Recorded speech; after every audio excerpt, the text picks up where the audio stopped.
Athletes from different countries are competing in the Tokyo Olympics. For most countries, when one of their athletes get a medal, no matter it's gold, silver or brown, everyone would be cheering and the athlete would be very happy and proud of the achievement. Well, except for one country, Mainland China. Recently, in one of the Olympic Gymnastic competitions, Chinese male gymnastic team won the bronze medal. The team leader publicly apologized for not winning the gold medal and said they accept all criticism. And the Chinese table tennis player was crying about getting the silver medal. In her previous interviews, she said the table tennis is more important than her life. On top of that, many fanatical Chinese netizens are trolling and harassing the Chinese athletes who didn't win a gold medal, calling them a disgrace and bringing shame to China. It might sound very strange. Why are they so obsessed with winning a gold? The Olympics seem more than just a game for them. Do you want to know why? Today, we'll look at this phenomenon and see why this is happening in China. Welcome to Beyond the News. I'm Faye. Let's first talk about the role the Chinese government plays in the Olympic Games. Since 1984, China first participated in the Los Angeles Olympic Games, and they have been keen to gain more and more medals. In 30 years, China has become one of the world's top countries for competitive sports. Why did China achieve that? It is due to a nationwide system. What is this nationwide system? Under China's official definition, to centralize the resources in China to train their athletes. They openly stated that their ultimate goal of this system was to obtain more gold medals at the Olympics. And a high-ranking Chinese official in charge of sports once said, if a sport competition doesn't aim at getting a gold medal, it is a failed sport. Thus, for international sports events, it is something that the CCP wants to dominate. So how do they get more medals? First, spending a lot of money. In 2001, the Time magazine reported that in China, the cost of one gold medal is $8 million.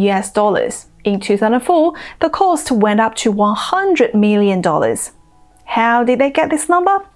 In 2004's Athens Olympics, China spent 20 billion yuan and won 32 gold medals. So on average, every medal costs 700 million yuan. That is 25 times of Russians per gold medal cost. Remember, the number we just said were from 2004. Right now, the number must be even higher. Even with all this money spent, none of them are used to improve the general well-being of the Chinese people. We have a stat. For your reference, in China, people's public exercise area on average is 1.04 square meters. Compared with Japan, a country with a much higher population density, the average exercise area is 19 square meters, which is roughly 19 times the area compared with China. In many areas in China, doing sports is considered a luxury activity. Isn't that weird? Let's do another comparison. In Western countries, the Ministry of Sport is mostly for encouraging as many people as possible to participate in sport for people's health. The government is not directly in charge of participating in the international sporting events. For example, the Olympic Committee in the US is not a governmental organization. There is no funding provided by the government. Most of the money is from private sector donations. But in China, international sporting events are something managed by the CCP directly. Apart from the money, the way China trains its elite athletes is another important factor on how they implement this nationwide system. China is using the human plantation tactic. All the Chinese Olympians we saw have started their training since primary school. According to official records in 2018, there are 3,800 athletic schools in China, with 2.5 million children currently training in those schools. Time magazine did an article about how they select these kids. For example, there was a 14-year-old girl. After her body measurements, she was deemed to have potential, so she was assigned to train in weightlifting. Another boy was selected to do archery because he had good focus and eyesight. Then these kids will be going into dedicated, centralized training. All they do from then on is to train, eat, and sleep. They would have gone through layers and layers of competition and selection process from local level team, then up to the city level team, then the provincial, until finally they can get into the national team and compete in the Olympics. So for these athletes at the national team, they never had time to play, but to put all their attention and efforts into their sports. Everything they did is to win in the international competition.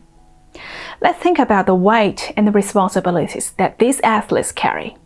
But on the field, anything could happen. No one knows who will win. But for those Chinese athletes, the sport is all they've got. Winning or losing is like the difference between heaven and hell. And how many full years do they have in their sporting life? Apart from the pressure that they put onto themselves, the pressure is also high from their coaches and the related government officials, and even more from the fanatical public. Because these sports are not just about them, it is about the glory of China on the international stage.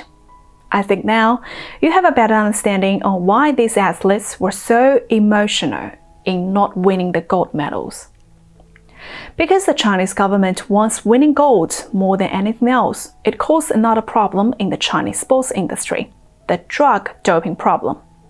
Recently, there are a few pictures trending on the Chinese section of Twitter. Many of the Chinese female athletes are looking like men. It seems like they have been injected with a lot of male hormones. This is not something new. Back in the 1990s, the Chinese female swimming team was once a dominant force. Until 1994, at the Asian Games, 11 Chinese members were tested positive for using banned drugs, which resulted in all their titles being stripped.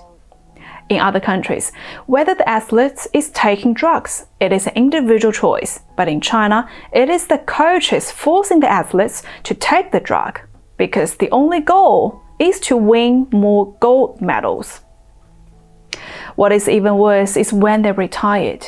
Because these athletes spent all their time in training from childhood to the late 20s, they were hardly doing any proper study or had interacted with the society. There are countless examples of Chinese gold medalists. After their retirement, they can't find a decent job and have financial problems. For example, a Chinese weightlifting champion, after having kids, she didn't even have enough money to buy baby formula for her kids, so she was selling her medals online for money. A Chinese track and field champion went to hospital but couldn't pay for his 600 yuan medical bill. He ended up on the street and begging for money. These are not isolated incidents among the Chinese athletes. So to summarize, the Chinese Communist regime uses this nationwide system to put a lot of resources in training athletes just for competition and to get more gold medals in the Olympics. However, what this system sacrificed is the well-being of millions of young athletes, both mentally and physically. This system not only affects the athletes' well-being negatively, it also has a huge impact on the general public, making people worship athletes who won a gold medal, despise those who didn't. It creates a nihilistic and toxic nationalism for the Chinese people. Up till now, all we have talked about is the Olympic, but that is just a microcosm of the Chinese society under the communist regime. Those athletes who are training day in, day out, just like the Chinese students preparing for the university entrance examination. The pressure of bringing glory to China is the same as the Chinese parents telling the kids to bring glory to your parents. This nationwide system for the Olympics is happening every day in ordinary Chinese society. It is a reflection of the abnormal state under the communist regime. People are becoming more and more competitive, and many are willing to do anything to obtain what they want. But what is the root of all this? I think this is the direct consequence of social Darwinism, survival of the fittest. That will be the topic for another time. Alright, that's all for today. If you like the video, please give me a thumbs up and hit the subscribe button and turn on the notification bell. Thank you for watching today's Beyond the News. I'm Faye. I'll see you again very soon.